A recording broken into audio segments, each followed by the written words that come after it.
Hello दोस्तों, हमारे channel पर आपका स्वागत है, जहां मिलती है प्यारी प्यारी छोटी कहानियां जो हर उम्र के लोगों को हंसाती हैं, सिखाती हैं और एंटरटेन करती हैं। तो आराम से बैठिए और इस प्यारी सी कहानी में खो जाइए। समोसे, चाय और हम। कॉलेज के पहले दिन से ही ईशान और अनन्या की दोस्ती शहर में चर्चा का विषय थी। वे हमेशा साथ दिखते थे, कभी सीढ़ियों पर बैठकर नोट्स बदलते, तो कभी कैंपस के विशाल बरगद के पेड़ के नीचे बैठकर भविष्य के सपने बुनते। उनकी दोस्ती में एक ऐसी सहजता थी जो बहुत कम लोगों में देखने को मिलती है। कॉलेज की कैंटीन उनके लिए घर से कम नहीं थी।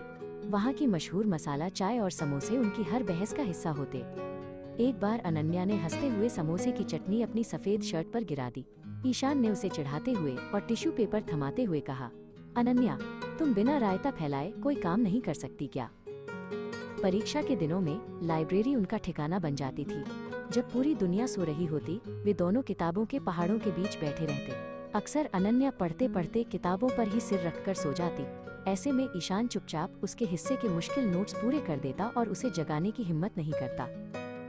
कॉलेज फेस्ट की तैयारी के दौरान दोनों ने बढ़ चढ़कर हिस्सा लिया। वे ऑडिटोरियम के फर्श पर बैठकर घंटों तक बड़े बड़े बैनर पेंट करते। हंसी मजाक के बीच कब पेंट के ब्रश से उन्होंने एक दूसरे के गालों पर रंग लगा दिया, उन्हें पता ही नहीं चला।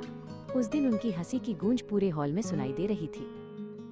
जैसे जैसे अंतिम वर्ष करीब आया, ईशान को एहसास हुआ कि अनन्या के प्रति उसकी भावनाएं दोस्ती से कहीं अधिक हो चुकी हैं। एक शाम जब उसने अनन्या को किसी दूसरे छात्र के साथ खुशी खुशी बातें करते देखा, तो उसे पहली बार ईर्ष्या का अनुभव हुआ। वो अकेले एक बेंच पर बैठ गया और डूबते सूरज को देखने लगा। मॉनसून की एक शाम अचानक तेज बारिश होने लगी। कॉलेज से घर जाते समय उनके पास सिर्फ एक ही छोटा छाता था। ईशान ने छाता इस तरह पकड़ा कि अनन्या पूरी तरह सूखी रहे, भले ही उसका अपना बायां कंधा बारिश में पूरी तरह भीग गया। उस पल जब अनन्या ने ईशान की ओर देखा, तो उसकी आंखों में एक नई चमक थी। दीक्षांत समारोह का दिन आ गया। काले गाउन और टोपियों में सजे छात्र खुशी से झूम रहे थे, लेकिन अनन्या की नजरें भीड़ में सिर्फ ईशान को तलाश रही थी। उसे डिग्री मिलने की जितनी खुशी थी, उससे कहीं ज्यादा डर इस बात का था कि कॉलेज खत्म होने के बाद क्या उनकी राहें अलग हो जाएंगी। फेयरवेल पार्टी की धुंधली रोशनी में ईशान ने आखिरकार साहस जुटाया। उसने अनन्या को एक कोने में बुलाया और उसे एक हाथ से बनाया हुआ कार्ड दिया। अनन्या, क्या हम अपनी इस अधूरी बातों और समोसे वाली दोस्ती को जीवन भर का साथ बना सकते हैं? उसने धीमे स्वर में पूछा। समय पंख लगाकर उड़ गया। कॉलेज के वे दिन अब सुनहरी यादें बन चुके थे, लेकिन उनकी कहानी वहीं खत्म नहीं हुई।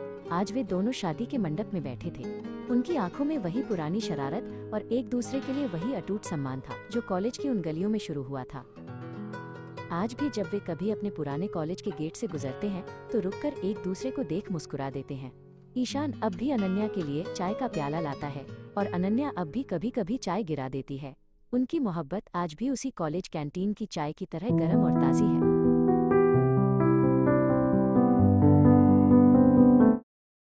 दोस्तों, अगर आपको आज की कहानी अच्छी लगी हो तो इसे जरूर लाइक कीजिए, ताकि हमें पता चले कि आपको हमारी कहानियां पसंद आ रही हैं। और हाँ, इस कहानी को अपने दोस्तों और परिवार के साथ शेयर करना मत भूलिए, क्योंकि खुशियां बांटने से और भी बढ़ जाती है।